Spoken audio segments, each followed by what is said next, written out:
The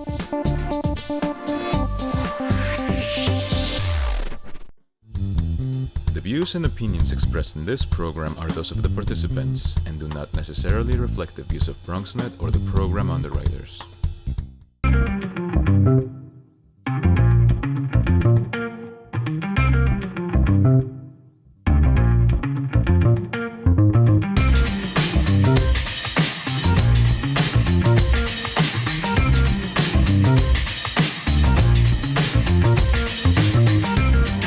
Hey there, welcome to the Bronx Buzz. This is BronxNet's program where we talk to reporters and editors and writers and all the people who are journalists and people who are putting stuff out. And we're going to do that in a moment. But in our second segment, we're going to do something a lot of fun. We're going to talk to one of the great Bronx boxers of all time.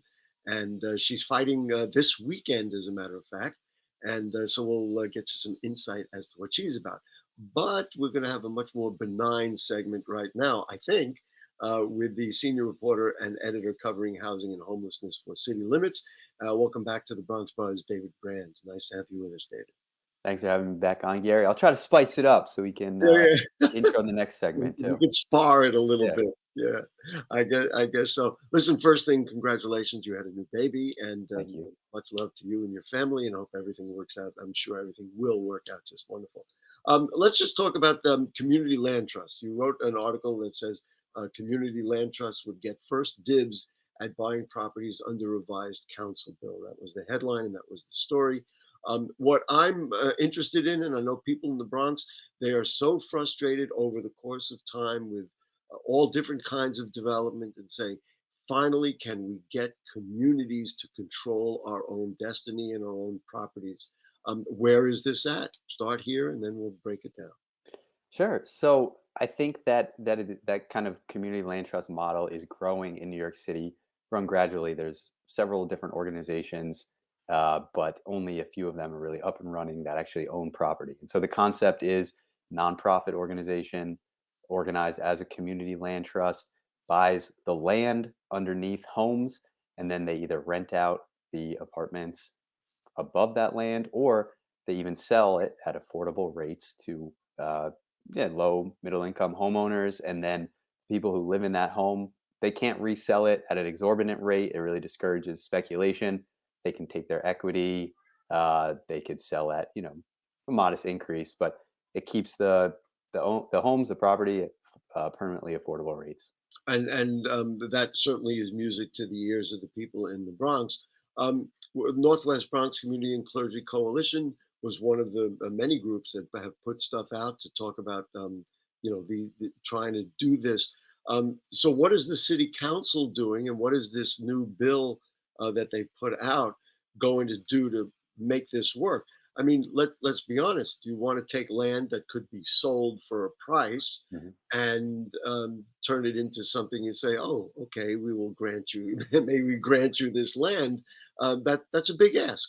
I mean, in plain language. On the other hand, maybe there's some real justice in it. Yeah, well, this bill, which is sponsored or introduced by Carlina Rivera, Manhattan council member, would give these community land trusts and other nonprofit developers first dibs on properties that go up for sale. So it doesn't mean that they're definitely going to get these properties, but it gives them a little bit of a head start over, for-profit developers or speculators. Exactly. And so they try to get the financing together. They try to make an offer that's competitive. Right now, because most of these community land trusts are in really early stages, there's not going to be that many opportunities to buy. But when the right opportunity does come around, they'll have a head start. So they're not really competing against these like all cash buyers and people who just want to flip a property. So if people are excited about this. The Adams administration, I think, is supportive of the concept of helping community land trusts and nonprofit developers get a hold of these properties. They're skeptical, I think, right now because these CLTs, community land trusts, are still often in the early stages. But supporters of the bill, including Rivera, argue, well, this is how you grow this model, by giving these organizations the opportunity. Exactly. You know what my follow-up is going to be. Where does that money come from? I mean, you could look at many of the development corporations that there are not-for-profits all over. I'm concerned about the Bronx, of course, but all over the city. Yeah. They're not exactly flush with capital. And Yeah. if so you say they get first dibs, will they be able to come up with the money with the greenbacks to really make a good offer and get a hold of this land? Yeah, I think that's where a lot of the skepticism comes from, I knew and that's that. something that a lot of, like, the real estate lobby and landlord groups are saying, like, "Well, at this rate, you're just gonna delay sales, and then they're not gonna be able to buy them anyway." People who support the bill are hoping for a more dedicated funding stream that would support these nonprofit organizations and the CLTs. There's precedent for that. They've had a bill or they've had a law like this in Washington, D.C. since the 1980s, and a few years after that law was enacted, they did create this dedicated funding stream to try to help these organizations That obtain these was then my properties. next question was, so then the next step was once you define that this is what they want to do, then there's got to be some way of raising enough capital to Yeah. do this, whether it be governmental or otherwise. On that note, you look at 421A and all the other things that are out there, benefits for developers. I think it's reasonable for communities to say, and community organizations to say, well, if they're getting tax breaks, if they're getting the opportunity, why not us? Yeah, that's a cool analogy. I think I think All people right, would there really you go. like to run with that one. All right, well, you can use it the next time. You don't have to quote me. It's totally fine. Um, I'll and cite the and show. one of the things that I have heard was that there were a lot of properties and a lot of land. I mean, sometimes it's just yards and places and communities that are not developed, and rather than sell them to developers who might put up an 8 or 10 story building, and then you've got a whole question, the community can self-determine. I mean, that's where we're going. Do you have a sense of council members are really for it? I know many Bronx council members. I can't imagine any would not be for Yeah, I think it'd be a hard thing for people to, like, publicly come out against. it. Oh, If anything, they would probably maybe, like, wouldn't be, well, like, yeah, right, full-throated supportive of it and say, like, "Well, let's see how these right. the ones that exist are going before they really, like, back it." And But and I think it's something a lot of people would support, at least the premise of it. yeah, and of course, the mayor, okay, he likes the idea. When he sees the details, we'll find out how that turns out. Well, thank you for putting it out because I know that people in the Bronx are very interested in the concept. Next thing I want to ask you about is the whole process of the mayor moving homeless encampments out, Mm, mhm. taking homeless people out. And then my initial reaction was, so what are you going to do with all these people? Yeah. And they're coming up slowly but surely. Every now and then you read about, oh, we now have a new shelter that's going to house maybe, I think there was one, there were 1,100 people. You wrote about the Bronx Welcome Center Mhm. that is out there. Tell me about, or tell us all about where this is at, and what are the possibilities? Is this an answer or the beginning of an answer to getting people off the street, or when they move them off the street, find them a place to go that's reasonable? Yeah, I think that remains to be seen. I mean, the concept has a lot of support from advocates, from people who are staying on the streets and subways. So basically, they took a hotel that's long been used as a homeless shelter for either families or for single adults, and they turned it into what they're calling a welcome center. And so they're moving people directly from the subways, directly from the street, offering them a bed in a two-bed hotel room. There's about 84 beds in this hotel. It's got a television. And There's where is some it located? Was it Morrisania? yeah, Morrisania. Yeah, Yeah, like the 160s. right. Uh, and so, yeah, the concept has a lot of support. That's what people say they want, like short of getting a room or So short of these getting a these key to an are apartment. these are temporary shelters, and then they expect to move those people into housing. I say that hesitantly because that, of course, has been the dream since the beginning Yeah. of time. Well, it's kind of the question about this model is like, so, it sounds great. Here is a bed in a semi-private room with a television with services. From here, you're going to move into housing. Sounds like the dream. Short of a key I'm to at a the edge permanent of my apartment. seat. Yeah. But the way they're framing it is that it's going to be like a temporary way station, and so people go into the hotel and they find what they consider a more suitable setting for them.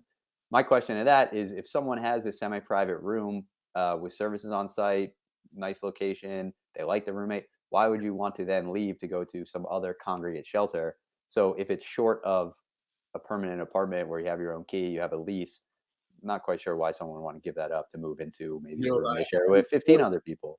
that's pretty interesting. I hadn't thought of that because I mean I would think that the ultimate goal would be to always move into your own apartment. But Yeah. the way you just described it, why would you leave there to go to another sort of facility? Yeah.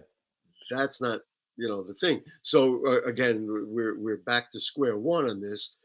Are there going to be mental health support Mhm. services? Are there going to be job development services available? Because otherwise, you're just moving them from the street into this place, moving them there. That's not Yeah. helping. But if you can find a way to embolden the families, or then you have half a chance. Well, that's what people say, like advocates or people who are staying on the streets or subways say, like, why make this a way station? Why not just make this this type of Oh, model of shelter, and then people can stay there. It's more comfortable. It's more appealing, and then through there they can get permanent housing. And so instead of just moving them along, not yeah. knowing where they'll go once they leave, so people, I think, cautiously optimistic, but not sure how it's going to work out. And well, so we're talking about one place. I mean, this is a big city with Yeah, five boroughs, yeah, five very crowded boroughs. You're going to need a lot of these in order to really do what they had said, that they were going to do. We got about a minute. What are the chances this proposal for steeper fees for building owners who have repeat heat outages? Do we anticipate this is something that's going to fly and finally put some teeth into legislation that will help people get warm again in the winter?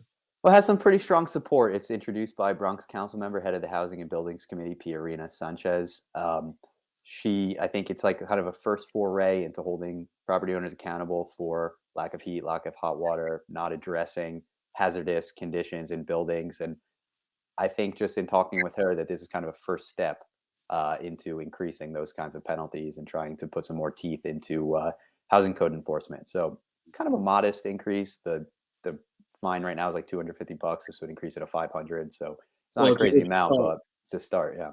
Yeah. Well, much like the conversation on CLTs is a start. I mean, Yeah. that's Exactly. where we're at here. And with a new, a more progressive, open-minded council trying to be more creative with some grassroots ideas that have been around a while, stay tuned. We'll wait and see. Anyway, David Brand, the senior reporter, editor covering housing and homelessness for City Limits. Thank you. Congratulations on the baby. Thank you. And we're going to have you back. I can guarantee you that. And Well, say hello to Jean Marie and all our friends over there. definitely. Thanks a lot, Gary. Always great to be on. Always great to see what books are behind you too. I gotta get Oh some, yeah, always yeah. get some reading recommendations from that. There you go. You got to know what's going on in the BX. Definitely. Anyway, we're going to take a short break, and then when we come back, as I said, we're going into the Bronx boxing world with really one of the great Bronx boxing champions, a woman, and Maureen Shea is going to join us.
right, back with you on the Bronx Buzz. I am really excited because we are bringing on, I don't want to say an old friend, but a longtime friend.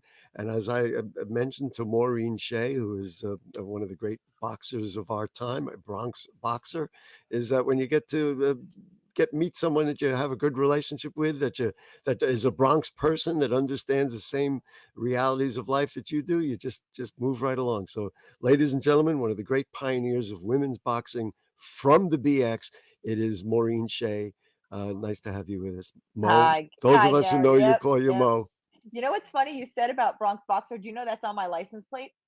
Really, Bronx My boxer. my license plate has been BX Boxer in every state I've lived in, from New York Wow. to New Jersey, from New Jersey to California, California now in Florida. BX Boxer is my license plate. There you So go. Well, that you can't escape it. That's who you nope, are. I don't want So to. Yep, so yep, let's see. proud. The reason you're here is not because Gary wanted to meet an old friend, which was always fine, but also you are fighting again in New York. Now, this is the first time in a long time, right? 12 years. 12 years Wow. it's been. Yep, yep. I've been all over Mexico, California.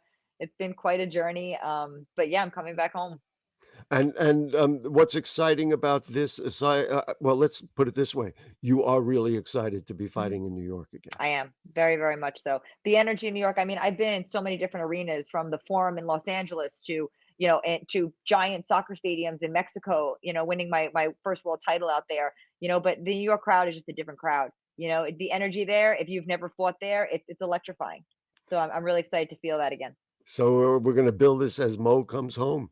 That's it. That's it. But now this is going to be let's get it. It's going to be Saturday, May 7th, Yep. at St. John's University in Queens, Yes. and this marks kind of an important moment in your career for you. Why don't we Mhm, talk a little bit about? You said we were talking about it earlier, and it's pretty much mhm, out there.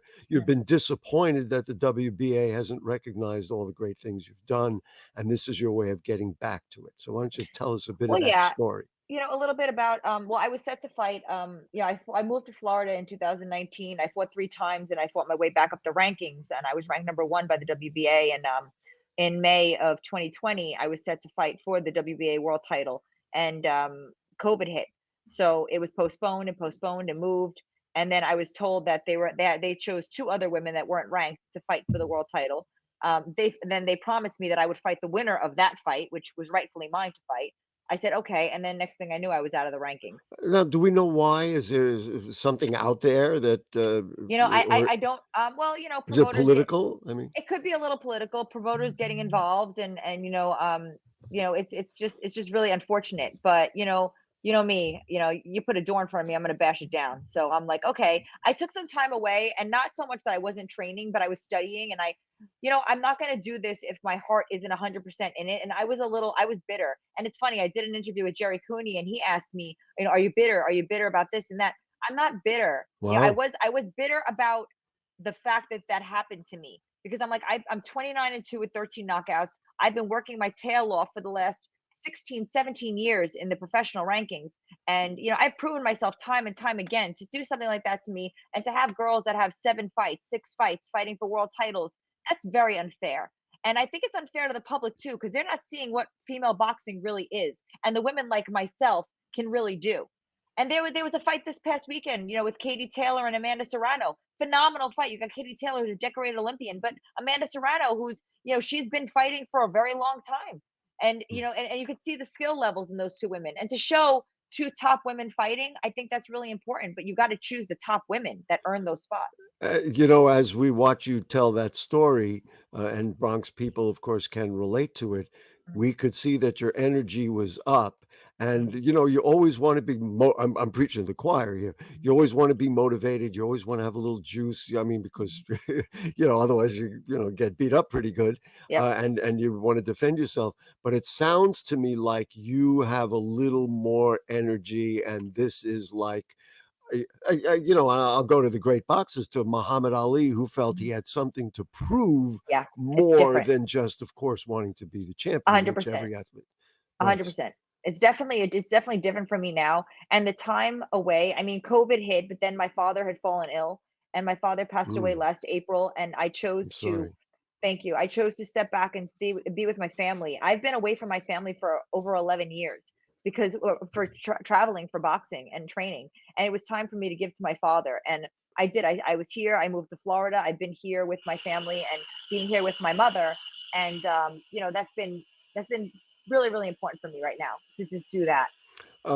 There's a couple of angles of this that I want to ask. Number one, what is the path? In other words, you have a good fight now, let's say on Saturday, and then you hope it makes a bit of a statement. And then how long will it take for you to get to that point to get the next bite and the next fight and win? What do you think? Well, I'm hoping that it makes a lot of noise, and I'm hoping that my skill is, I mean, people get to I get to put my skill on display. And so that's the whole point, to get back in the rankings to show. I mean, I was told, people said that I was retired. I never retired. I even posted on Instagram that I'm not retired. I'm just not giving birth anything to fight for. What is Mhm. the purpose? So this is a time for me to come back, show my talent, my skill, my marketability. I mean, I've done it already time and time again, but I said, you know what? I'm going to give it one more run. I'm really going to go and give it 100%. But you know what? The climate is different for women's boxing right now, especially with this huge historic event that we had last weekend with Katie Taylor and Amanda Serrano main eventing in the Garden. Mhm. I've been fortunate enough to fight in the Garden. I've co-featured on pay-per-view, and the only other female to do that in over a decade was Layla Ali. Back then, I co-featured to Shane Mosley, so I've made a lot of headway for myself and with women's boxing. But I feel like that yet last weekend's fight was huge and a historical event and a pinnacle now that women can sell. Women are exciting. People can't stop talking about that fight, but those women were given the opportunity. That's what we needed. We needed the opportunity to show, that we can fight, we can sell, and that people want to watch. So, it's evolution. I, Times have changed, and people I, want to see it. I'm glad you brought that up. I want to ask you about you as a Mhm, fighter. Now, mhm. I didn't look it up. How old are you? About 41. 41. Yeah. So now we're talking to a 41-year-old Mhm, boxer. I think mhm. when for people who don't know, they set up a ring Mhm. in Castle Hill Avenue, Yes. and Maureen and I did the play-by-play of Yep. some real fun I fights. was in my 20s then. That's what I mean. How have you changed as a Mhm, boxer? And I mean, presumably you're not as young as you were, mhm, mhm, but do you have certain technical skill that maybe mhm. you didn't have then? Absolutely. And I love that question because a lot of people say, well, you're 41. Why are you're still fighting? Well, women are different than men. Number one, we fight 2-minute rounds. So we don't have the wear and tear of the men. But the most important thing is that women, I started when I was 17 years old. I had 12 amateur bouts. I went professional in 2005, now having 33 professional fights. I didn't have the wear and tear on me. And I honestly feel, for myself personally, I feel women in general, they get better with age. And I'm not saying that to be like all cliche, but it's very true. I'm more aware of my body. I have more maturity. I have a ton of experience now, not just boxing experience, but life experience. And I know how to And apply and all that that. plays? I gotta know, that 100%, plays? absolutely. Wow. There's something that my manager, Luigi Elchese, had said to me when I was in college, because he trained me when I was in college. And he said, listen, when your school life isn't going right, your boxing life isn't going to go right, your personal life's not going to go right. And you Hmm. know what? It's so true. And balance has been such an important factor for me in my life that I really wanted to like get that balance. And I feel like now in my life, I'm the most balanced I've ever been, mentally, Wow. emotionally, and spiritually. I feel it And with motivation to get to 100%. somewhere. Yes. One I wanna just pursue it one more. Technical Mhm. skill, Yes. faster with the hands, more knowledgeable, better able to read So an opponent. Where are we yes, at? yes. So with that, back in the day, there weren't a lot of televised women's fights. My fight was one of the few that was televised, a lot of my fights, especially in New York. I'm able to now sit back and see tape on my opponents. I wasn't able to see that before because women's Wow. boxing wasn't as big. Everybody was seeing tape on me, but I wasn't seeing tape on them. So now I'm in a Wow. position where I can sit back and everybody can try to study my fights, but I'm not the same fighter that fought in Wow. 2015. I'm Mm. different now. I mean, that's the last fight that was televised. From then on, any fights that I've had after that, which I have had 3 or 4 fights after that, they're not televised. So that's huge. As far as when you go to the speed, I work with a phenomenal strength and conditioning coach named Phil Daru. Phil Daru's worked with Dustin Poirier. He works with Amanda Nunes. He's worked with Joanna Jacek. These are UFC champions, but he's worked with a lot of boxers. I actually am also his executive assistant now. But I met Phil in 2016. The pairing of Derek Santos, my boxing trainer, with Phil Daru's strength and conditioning for me personally has been life changing. I Wow. feel faster. I feel stronger. I feel everything is just so sports And specific. and Saturday night at Queens College. What do we know what time you're about? Boy, she got We chills don't right know there. I yet. saw that. You were like, "Oh, They're Saturday excited. night, I'm gonna be there." It's happening. Yeah. What time you think your fight is gonna Doors be? open at 7. I'm really not sure where they're gonna put me on the card. I have a lot of Right. people, a lot of love coming out from New York. I have people flying in from California and Wow. Florida to see me fight. So I really don't know where I'm gonna be on the card, but it's gonna be a great card. Joe DeGuardia always puts on really good shows, really action-packed, competitive shows. So I think it'll be really great. But One thing I also want to mention, you talked about the office that you're in and yes, what job you do.